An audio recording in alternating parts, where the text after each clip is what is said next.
Have you ever wondered why Aberdeen's buses are so expensive and unreliable? Why don't they connect seamlessly with other bus routes and train lines to take you where you need to go? It all comes down to who owns and controls our buses and in whose interests they are run. Our problem started in 1986 when Thatcher deregulated buses everywhere except London.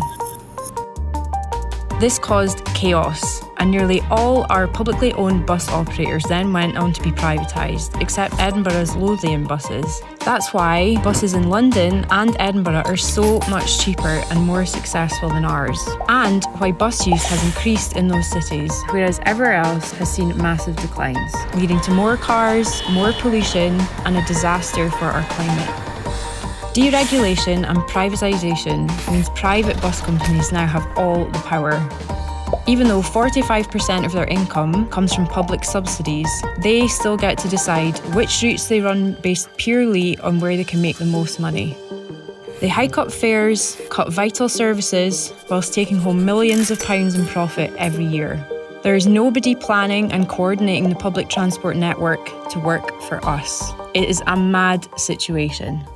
But finally, we have a chance to change it. New powers in the Scottish Transport Act mean we can re-regulate our bus network for the first time since the 1980s. And we can set up our own publicly owned bus company for Aberdeenshire, like Edinburgh's Lothian buses, to start taking over routes.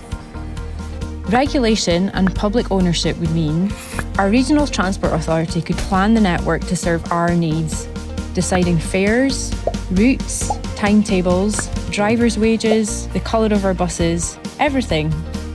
It means we could use profits from busy routes to fund the less busy routes, reconnecting isolated communities and providing everyone with a world-class service we deserve. You could have a simple smart card that you could use on any bus or train, which automatically caps your spend, something London has had since 2003. Private bus companies don't like regulation because they tend to make less profit. You'll hear them talking about how we should work in partnership instead, but don't believe the hype. We have been trying these partnerships in Scotland for the last 20 years and they've always failed to deliver because they just don't give our regional transport authority the control they need to deliver a fully integrated and affordable service. But the bus company bosses are powerful, which means we've got a fight on our hands. But we can do it. Greater Manchester has just made history, becoming the first UK city region to commit to re-regulating its bus network since 1986. We need Aberdeenshire to be next.